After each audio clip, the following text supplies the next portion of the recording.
All right, guys, I'm back with another portable Clint. Guys, I love this next guy. I always get excited when I go into the waiting room of an audition and this guy's in the room, or when this guy comes into the room. I'm seriously always excited. Ladies and gentlemen, Evan Arnold. Whoa. Did I do it right? Whoa, beautiful, beautiful. Hey. Evan. Hey. Thank you. I'm supposed to look here.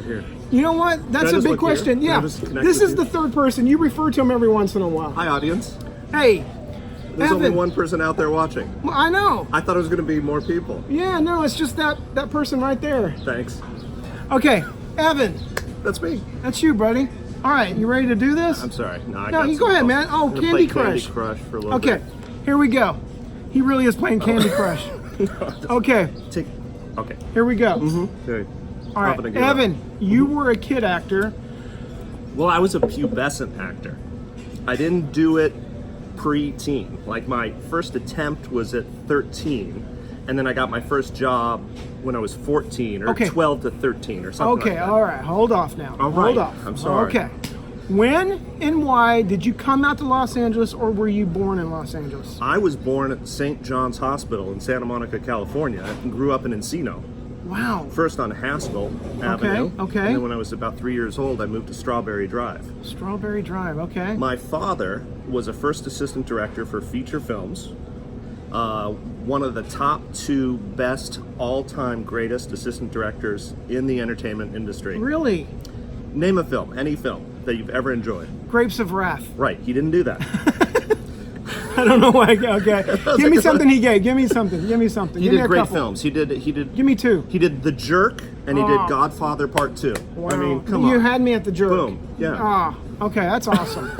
Okay, so when does your dad go and, hey son, maybe you should get into this? No, absolutely not. Exactly. That was the thing. I'd go to the sets. I thought it was cool. I'm like, oh my gosh, look at that cool director. I can tell, even at like 8 years old, I could tell he was coked up behind his mirrored sunglasses. I'm like, I want to be a part of this world. That was like Sam Peckinpah. My dad was working on Convoy. Really? Oh, and I love Convoy, man. It's good stuff. Oh, wow, okay. And so,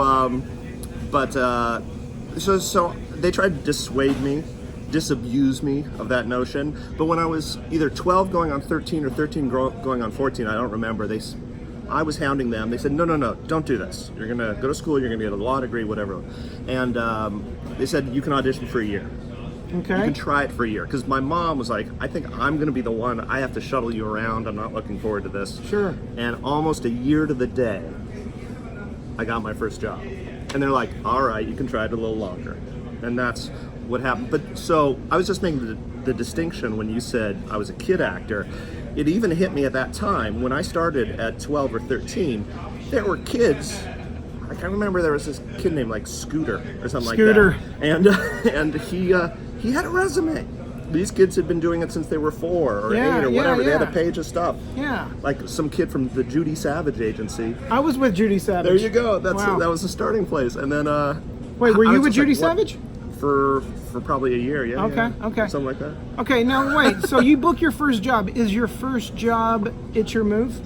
Well, see, per IMDb, it is, but I don't remember. It was replaced because Facts of Life was also one of my very first jobs. Yeah. And when you ask me, like, what was your first line? I remember from Facts of Life. I don't remember from It's Your Move. I remember being in a scene. I remember the set. I remember watching, Did you have the full week there? Yeah. Guys, just to let you know, It's Your Move was one of my favorite shows growing up as a kid. I'm not kidding. It was like 1 season long. It was with Jason Bateman. And it was the best thing I think he's ever done. And I've met him a couple of times, and I always bring that up to him. And he's like, yeah, dude, you told me last time you met me. River Phoenix was on that show. I mean, just talking about guest actors. Please. And his own sister, Justine, was on that show. Yeah. And lots of people who've continued and persevered in this line of work. They started off with some of their first gigs on that show. What was the thing that you remember most? I know you said all those actors, but what else do you remember about that week working with him? He was clearly a really bright kid, and he just had this amazing job. And I was just looking at that set, and I was like, oh, this is what a set is like. And where was it filmed? You know something? Was it Universal Studios, or was it? I could be conflating facts of life and It's yeah, Your but I Move. need the facts here. You know something? You're gonna have to look that up. I Okay. don't really. Okay, remember guys, that. we're just gonna wait here until you go ahead and Okay. look it up. No, go ahead. No, you're good. You're good. Okay. But it was fun just seeing how the sets were built. I'm like, oh, that's kind of flimsy, and there's this diagonal piece of wood that's making it not fall down, and like, oh, that guy's funny. Or they're kind of being merciless on the slightly chubby kid. Are they being a little too harsh to him?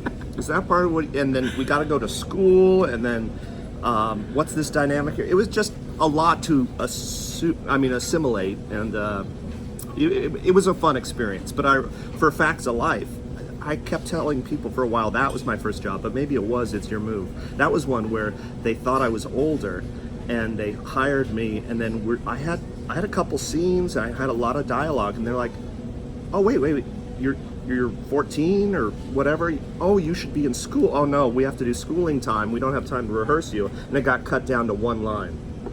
So the whole point of my long-windedness is to say the first line that I remember is, does anybody have any Scotch tape?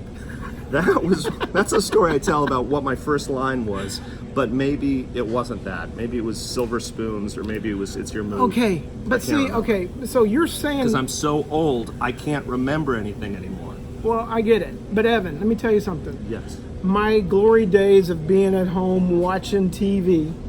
What were you wearing? Well, I was wearing, I'm sure, Geranimals, something like that. But here's the I deal. thought it was Gur-Animals. Well, it was Sure? Geranimals. I It's like it. Gur, I don't know.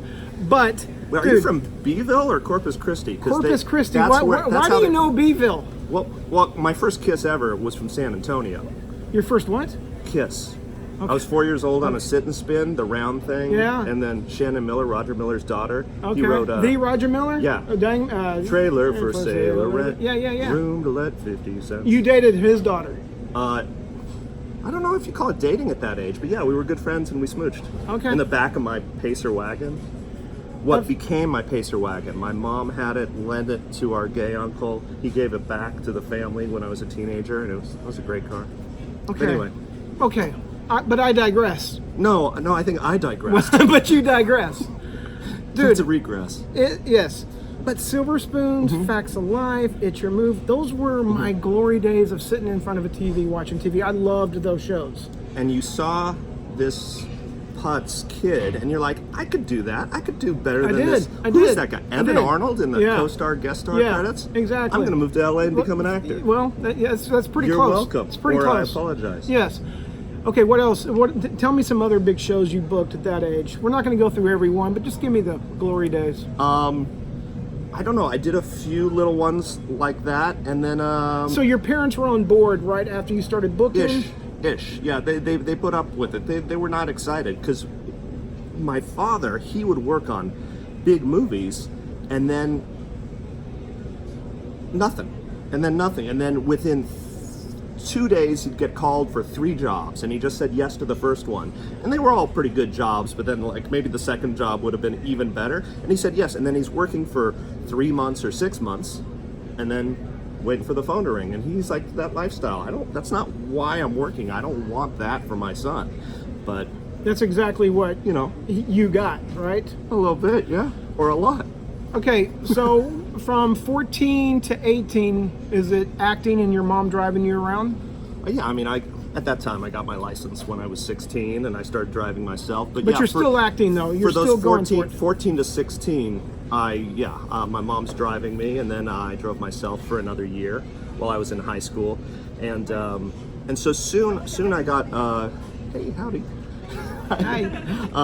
I got Growing Pains. I got a few episodes that's of right, Growing yes. Pains. They used me, but then the following year, they didn't use me, and I thought, oh, that was done. That was weird. I did a few episodes. I thought I was part of the fabric or something like that. And then, but the following year, like season 3, they used me again, and then they kind of put me on this spin-off, Just the 10 of Us, and I did some time on that. Okay, I'm going to be in Texas in a couple of weeks. Lubbock? And Lubbock? no, Corpus. But I right. reached, but in Austin, I saw a guy. He played the dad on Just the 10 of Us. That was your dad. Yeah. I reached out to him last night, Bill wanting to be Kirkenbauer? on this. Yes. Yeah, Bill. So I'm going to try to get him because I don't know why, but that'd be just a starting But he's point. in Texas now? Yeah, he lives in Austin. I didn't Texas. know that. I didn't know he moved He there. owns a comedy club. Well, say howdy for me. I will. That's great. Okay, so you do, how many episodes of that? You do, how many, is that 3 seasons? 2 seasons? They went 2.5 seasons. I did about 6 episodes of Growing Pains. It was like 4 and then 2, and then just 10 of us. I don't know if I did 9 or 13 or 20. I can't remember right now. It's on the IMDb. I trust whatever that says. But over those, yeah, I was a recurring regular. It was like for the final season, they gave me a contract, so I guess I was called a regular with like a 7 out of 13 guarantee. And I was actually going back and forth to college. Where were you going to college? I went to Berkeley. Okay. And I just kept taking, either I'd drive up and down the 5, or I took the Burbank to Oakland, Southwest or flight back and forth. And I actually dropped out of Berkeley 1 semester, took UCLA Extension night classes because I didn't want to be off track. And then the show was canned. I went right back up to Berkeley and finished in 4 years. Were you acting in those 4 years? I didn't mean to interrupt. Oh, I'd come down and I got some work, but then when I was at school, Okay. And I had no appreciation for momentum. Sure, yeah. So I thought, okay, I'll just take a few years off. Everybody from my high school pretty much goes to college. I didn't understand the concept of deferring. I didn't, as I said, know about momentum and the power of that. So I came back from college and I went to my old agent and said, hey, should we start up again? And they looked at me. This is Judy Savage? No, this was Harry Gold. Okay. And then they looked at me and they said, nah, not interested. I was like, wait, you were just cashing commission checks for me, like many checks, and don't want to work with me anymore? Not feeling it. It's like, what have you done lately?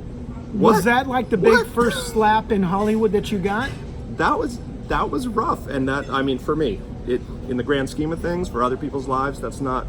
Well, yeah, but for us actors, yeah. It was a shock, and then I was like, oh. And so I worked for these economic consultants downtown called Putnam Hayes and Bartlett because my degree in college was economics. And then I was like, maybe I'll do some commercials on the side. Maybe I'll try to find another agent. And then I got with Abrams Artists, and which became AKA my point people there. Sure. And I just went with them, and I've been with them my entire career. And this little thing called, bump the table, commercials. I thought, maybe that would be some side action while I get the theatrical going again. When did you? When were you thinking this? That maybe commercials? So that was in the mid '90s. Okay. In the mid '90s, yeah. What was your first commercial? Well, my first commercial was actually when I was a teenager. There, one of the ones was for like New Coke. The new Coke that's coming out again. Did you because hear of this? Stranger Things. Yes. Yeah, I just looked it up. Yeah. And I threw it on my Facebook page. I found the ad. Oh, really? Yeah. Okay, yeah. I'm going to check that out. For this guy, Leslie Dector of Dector Sure, Higgins. yes, back in the yes. day. And Sheila Manning cast me in that. And that was the reason, actually, I think the agents took me on post-college. They said, do you have any experience in this space? I said, I did a couple commercials when I was a teenager. And they said, which casting directors? And I think when I threw out the name Sheila Manning, they're like, oh, okay, so he's known a little bit. This won't be the total inertia, So they were more impressed that you knew Sheila Manning than the fact that you were on Just the 10 of Us, a ABC major sitcom? I don't know, but I will let you interview them about me. Okay. And do an When do you hour-long think I could special. interview them? You think you can get them here right now? Well, I don't know their new office space. They just moved. Okay. AKA just moved from Okay. San Vicente somewhere. So I don't know. Okay. But, yes. Here's what I want to talk about. Sometimes I like to go fast forward and then go back. So I'm going to go fast forward for a second. Okay. I remember about a year and a half ago, 2 years ago, there was a big finale coming up. It was the finale of not Med Men. What's it called? No, I went out for that so many times, and I just couldn't book it. But yeah, that other Mad Men. one. Mad Yeah, Men. That's the one I did. Mad Men. There was the season finale. Everybody's tuning in to the season finale. It was a big to-do. All of a sudden, we have not seen you on the show. All of a sudden, we turn it on, and there you are, dude. It was very distracting for many people who certainly knew me. But dude, it was big. For some reason, I don't know, all eyes were on this moment, and then your head popped up, and it was a great part for you. Oh, it was great. Tell It was me a little amazing. bit about that, please. This casting director, Laura Schiff, she cast me on The West Wing. And I did about 10 episodes of The West Wing in season 6 and season 7, working for Jimmy Smits. And that was a great experience. And she went on to Mad Men, and she actually brought me in a few times. And thought I delivered decent auditions, but I wasn't booking it. You know, it's that whole Zen thing, and you're just like, you don't know what the future holds, and I'm pissed off. I'm Yeah, like, I bet. Come on. I was on The West Wing, and I auditioned for you multiple times, and I'm good, and come on, give me an effing part. And I didn't get that one, and then I didn't get that one. And then it's literally the last episode of the season. Wait, no, it's the last episode of the series. This is literally my last chance to be on this cool show. And you wanted to be on this show really badly? I did. Okay. I did. Sure. I mean, who wouldn't? And I auditioned, and I was in a weird space. One of my kids had a music recital that morning, and I asked, can I just go first? Can I just crank this out and be first? I wasn't supposed to be first, but I was just like, can I just do it? And they're like, okay. And then I went in and I auditioned, and I'm like, is that good? Any notes? Because if there are no notes, I just want to go. So you're like, because you were kind of over this because you got no 3 other times, so you're thinking this is just a 4th no coming up. Well, that being said, when I got the audition, it was a chunky monologue, and I said to my wife, I said, do you mind if I just go outside and sit in the car like a psycho, and just so I have this private space? I just want to work on this. I want to do the best job I can do and be fully prepared, be as off book and in the character as I can be. And she's like, yeah, sure. And so Evan, I'm going to stop you right there because I'm going to be asking that question. What do you do to prepare for an audition? Let's go ahead and tell me what you were doing in the car. What were you doing to get ready for this? Oh, I just went over this monologue again and again and again and again, and it connected with me. I thought the writing was great. It was Matt Weiner, who is the showrunner, creator, the main guy. So he wrote the final episode, he directed the final episode. I had auditioned before for him in the room, and he was there. And I just thought, okay, this is good. I think I understand what this is about. I think I understand this character, this space. Just like repeat, repeat, repeat. Get it, get it, get it. Do it again, do it again. I was just, some auditions you don't have the time to do that, or the writing doesn't feel like it's there, or doesn't connect. There are all sorts of things, and I don't approach every audition the same way, and perhaps I should. I should do them all just like that one, but it was a confluence of certain events that allowed me to prepare and connect and perform, and it was great. How long were you in the car that day? I said like a psycho. I know, but how long? I think I was in the car between 1 and 2 hours, and Really? I'm not saying that that's all the time I spent on it. Sure. Because I don't often have that time. I had 2 little kids at home. That's Yeah. why I had to ask my wife permission. I'm like, can we delegate? Can I just please have this time? And she's like, I get it. It means something to you. Awesome. Go for it. Sometimes that's just not an option. Yeah, no, I Yep. get it. Yeah. So it was a great experience. So I went in there, and I heard later from maybe it was Carrie Audino, who was also in the room, the co-casting director, that it was kind of surprising that I straight up asked, like, if you don't have another note, can I go? And then he said, no note. And they were shocked, purportedly, I think, because he usually does redirect. He Okay. usually, which I really appreciate as an actor. I often think my initial instincts are trash, Sure. but that I'm pretty directable. Oh, well, that's good. And That's I want to good. receive Yeah. direction in the room. That's why this whole slating thing these days, self-taping thing these days, kind of scares me. I 'Cause hate it. think, I hate it. as I just said, to be redundant, I'm not sure my first take is brilliant, but I think collaboratively I'm okay to work with, and I'll take direction. But so it's a different environment. I'm trying to get used to it and figure it out. Yeah, but me it's too. got to evolve. Me too. But yeah, it was a great experience, and that was also a situation where it's not some random journeyman director who comes into an episode of a series that's not their own baby. I knew I could trust his discriminating eye, and just like, I'm going to deliver, I'm going to try my hardest, and whatever he says, I'm going to trust it. He doesn't want his last episode to be crap. Sure, yeah. So once in a while as an actor, you're like, I don't know if I agree with that director. I don't know if they're thinking about me as the guest star and my performance as much. Are they truly focused? But I felt in really great hands there, and that actually made that performance and that process easier. Yeah. Because for me, I perceived it as a situation where I could really trust him. Okay, so you book it, Uh-huh. and then you go and film it. Well, there's a table read at LA Center Studios Sure. and a wardrobe fitting, and the table read, whew, that was exciting because people were emotional at the table read. It was like a grand reunion for everybody, and they're the people at from Lionsgate and AMC and cast members who maybe even weren't in that episode, and people are talking, remember when we had that first audition before, you know, the pilot got picked up or whatever.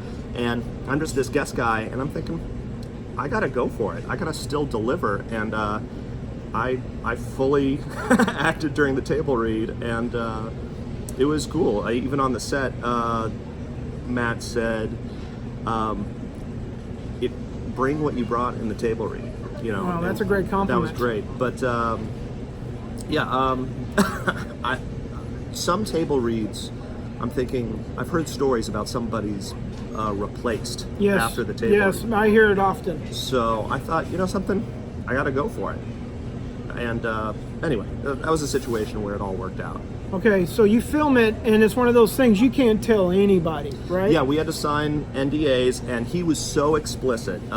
He said, you can't even say that you were cast. I consider that busting the NDA. So don't say you were cast in just anything, no information. He said, hi, my name's Matt Weiner for the guest cast. For those of you who are not aware, such and such and such. And if you bust this NDA, I'm paraphrasing poorly, I, Lionsgate, AMC, will sue you. And with that, welcome to Mad Men. It was like, Wow, this is exciting, he man. wanted to be really explicit. Like, you don't say a single thing about this. And so it was like 10 months. I know, that's what I was going to get at. 10 months you had to sit on this news. Yeah, it's I got to do the part. A buddy of mine named Jeff Parise, he was cast in the scene with me, and that was great just to see someone Yes. I knew from around. It's just like if I had gone to the table read and there's Clint. I'm Yeah. like, yes, an anchor, a Yes, buddy. yes. That was real cool. So we went to like the Monterey Bay Aquarium together one day when we were up there, just for a couple days, because that's where we shot it. It was supposed to be like Esalen, and it was in Monterey where we shot it, and yeah, it was an incredible experience. Okay, so it's at the very end, and you have a main part. Tell me about the part again, just because. What did you do in it? So I played this guy Leonard, and there's a group of people, and it allows John Hamm's character to kind of have an epiphany about how he thinks about himself, how he's perceived, life values. I end up crying because I'm lacking a feeling of connection and love with my family, and he comes over and he hugs me, and we're all crying together. And then he thinks of the brilliant, famous Coke ad that was iconic. That was so great, man. What was it, late 70s or early Yeah. 80s? I like to teach the world to sing. It was really cool. It was really cool to be a part of that. Tell me when the phone calls started coming in. So immediately, Guys, this was big, especially amongst us actors. We're always proud when we see one of us go big, and he went big that night. immediately starting on the East Coast. The best thing was I was a little fearful because I started to hear some interviews about Matt Weiner saying, "Oh, people don't actually know the real ending." I didn't present the final scene or the real ending at the table read. Even the actors in the show, they just don't know what it is. And I thought, okay, it's been so long. I started to do some neurotic actor thing. I was like, wait, was I just like part of a false flag something, and I'm not even in it anymore? I've been cut out. And We think thoughts like this all the time. so my mother-in-law calls me, and she saw it on the East Coast. She said, "Oh, congratulations, you had a very nice scene." I was like, thank you, so great to know I'm in it. And then 3 hours later, Was that the only phone call that you got from the East Coast? Was your mother-in-law? Well, I was actually at somebody's birthday party event in Okay. like Echo Park adjacent. Why would you go to a birthday party that night? Oh, because I was trying to be distracted and to respect my friends. Sure, okay. It was their day. All right, It was their okay, day. okay. But I was trying to not think about it. Is it going to go well? Whatever. Were you nervous all day that day?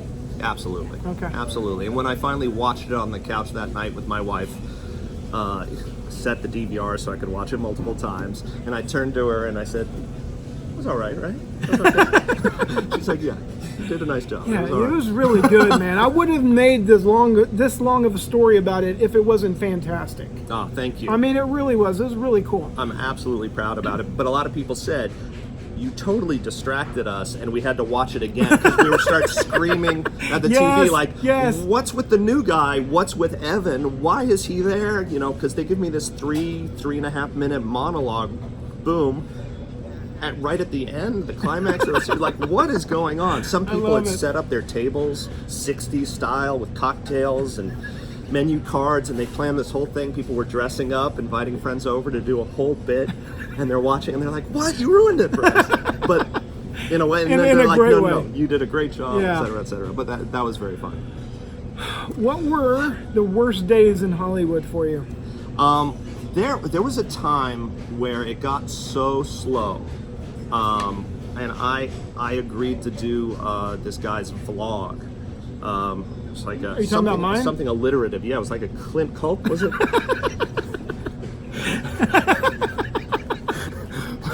Yeah. What you know, there are always vicissitudes. I've always kind of believed in perseverance. Oh, okay. And but you know, there are ups and downs, there are valleys, and sometimes you're thinking. Well, you know, it was funny. Actually, right after that, a lot of people were saying, "Oh, dude, series regular next year. You're gonna get so many offers and blah blah blah blah blah." And we just had like the Oscars So White action, sure. and so I said, "Yeah, can we parlay this momentum into something exciting?" To my reps. So wait, I'm sorry, Evan. So you're telling me your worst days of Hollywood came right after? No, I would not say that because I worked in the following, year and a half. I did a couple episodes of Lucifer, and I worked on Shut Eye up in Vancouver. Had so much fun. But they're just different moments. Sometimes you're not working or not working as much as you want to, which is pretty much every actor. You always want more opportunities. And then sometimes there are these moments where people are telling you things should be going to this other exponential level for you, and then they don't. And it's just a relative thing. Yeah. So there are peaks and valleys, and I just kind of keep going. Because you never know when you're going to have a great script come together in the right part, and so that one that we've been talking too long about, I'm sorry, was a real fun special experience. But that would be the peak, right? That'd be the best of your Hollywood days, or would you say? That was a great moment. It was a great moment. But it was what, like a top of show 1 week type thing, but it wasn't recurring. It wasn't regular. It wasn't that much money. It was great artistically, but those other life factors, because as opposed to you, I wasn't born with a trust fund and I wish this was true of dollars from life insurance money after you murdered your parents. Well, okay. So I've actually made my living as an actor, and so when I'm not working so much, that's kind of stressful. Yeah. And I try to save up my money, and as opposed to you, I don't blow it all on coke and whores when I have like a little up period or 1 year's a little better. I try to save it. Right. Like Joseph, the fallow years, the 7 and 7, whatever. Sure, yeah. Yeah. Okay. How do you pick yourself up? King of the road. Okay, we're gonna start winding down here. It's already 30. Yeah, can you believe that? Can we redo it or cut no. it?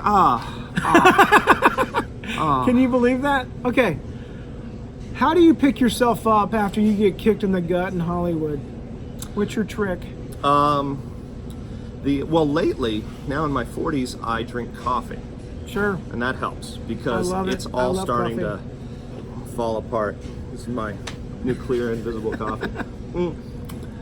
I don't know. I think you just continue to be a little bit in sync, and you keep pursuing this ridiculous dream, and you just keep going. I do not have an answer. You don't? I do not have an answer. So for me, I've had periods of time where I've killed my momentum in different ways. I alluded to that earlier with going to college, but also when a parent was sick and or dying, I didn't find a way to balance my focus with acting. I got depressed. I got in a funk, and then I tried to kind of restart again. And there are issues with that. But then sometimes you go through your life experience, you take care of somebody as they need care, and then in those examples, they're to get heavy and bring this whole thing down.